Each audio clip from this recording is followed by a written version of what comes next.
in terms of actual real experience in the world, you will not find equality. It's a myth. But in terms of seeking Allah's reward between a man and a woman, that they have the same potential. Potential. Yes, correct? absolutely. That, okay. In fact, really, it's unfair because women have an easier route to gain God's grace according to the Islamic tradition. How so? Well, for instance, according to the Prophet Muhammad, a woman came to him and complained. She said, we see men go out and struggle in the way of God, defending the lands of Islam. We see them, they have more money than we do, and they give charity. And we see them, they go to the congregational mosque 5 times a day, and we have children that keep us in our houses. They're getting all the reward. And the Prophet Muhammad, peace be upon him, said, any woman who fulfills her trust to God and her responsibility in her household has the same reward as that man out there who's doing jihad, who's paying his charity, who's going to the mosque. In other words, and I think the way my wife said that when she told me, she said that's not equal. She said it's that the Prophet understood how difficult it is to be a woman in this world. Because even though we feel that, women may feel that they are fulfilling their purposes at home, they may feel they have another purpose of doing good for the ummah in terms of being out in the public eye for those reasons. The greatest good that a mother can do for not just the ummah of Islam, but for humanity, is to raise a human being. That is the greatest thing that she can do. And if she thinks she can do anything greater, she's deluded. She is deluded.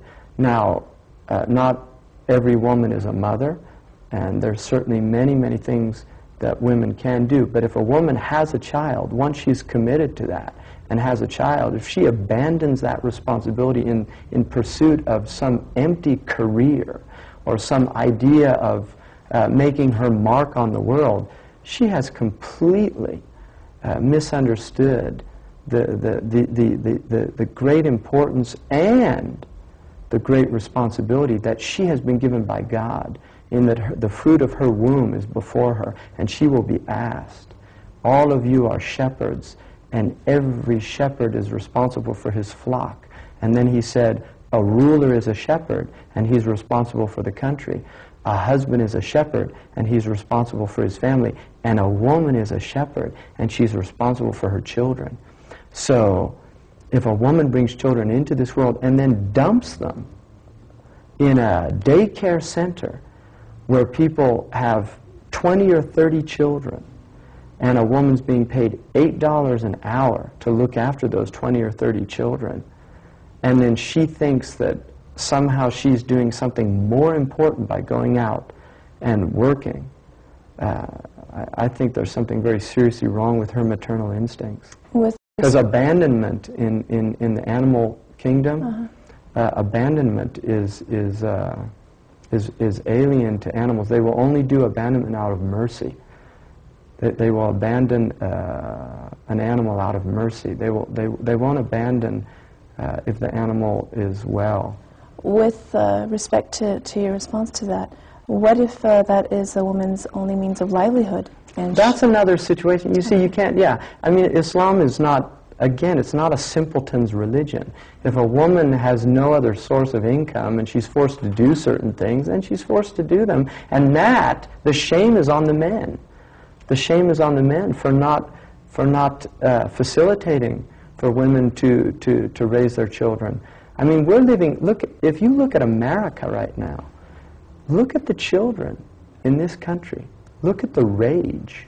Listen to the music. Don't listen to it, but if you do listen to it from these loudspeakers coming out of their cars as they drive by, that music is filled with rage.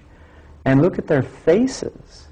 Look at the spiritual state of these people, or the bereft state, the lack of spirituality.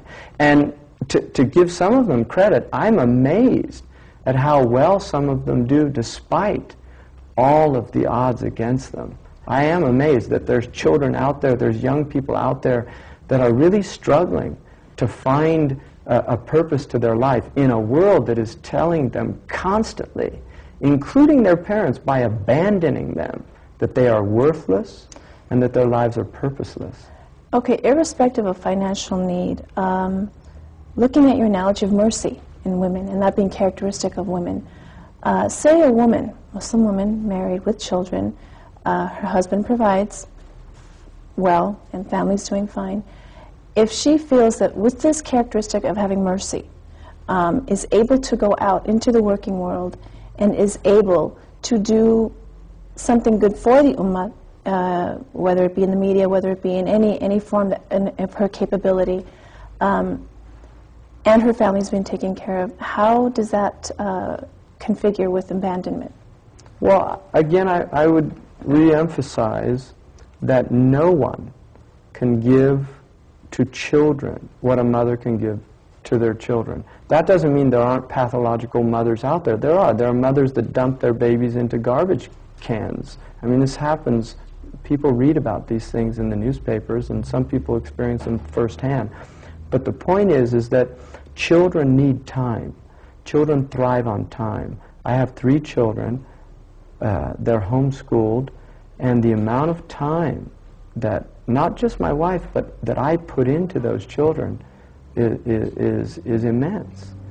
And they thrive on it. They need time. And parents now spend 5 or 10 minutes with their children in a day. And you cannot do that to a child. You will kill that child's soul. And they'll end up spending the rest of their life seeking that love in pathological ways from other people. They'll end up spending it by trying to be superficial beings that only think that their worth in the world is physical, like so many of the women out there. Why are all these women getting plastic surgery to rearrange their faces? Why are they out there jogging in the streets trying to keep up with some image of the body that has been presented to them by a mainstream media that has essentially at its root a desire to sell them things, to sell them cosmetics, to sell them clothes that quote-unquote look sexy, to sell them toothpaste that's going to make them more presentable. I mean, this is what's happening out there. People are in a very, if you look out at the world right now, look out there, look at the state of human beings right now. So many of these women that I see out there do not look well. They do not look well to me. And I think part of it is because their souls are telling them that they're not well, because they're not doing what they're supposed to be doing.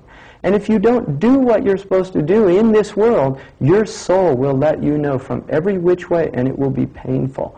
You'll end up, if you don't listen to your soul, you'll end up on antidepressants, you'll end up on alcohol, you'll end up on drugs, you'll end up in pathological relationships. So what is the role of the woman, which would be deemed as Islamically correct? You know, the role, I hate that word, first and foremost, because it's an acting metaphor. Which word? The role. Oh. But anyway, Okay. It's English language, but I would say the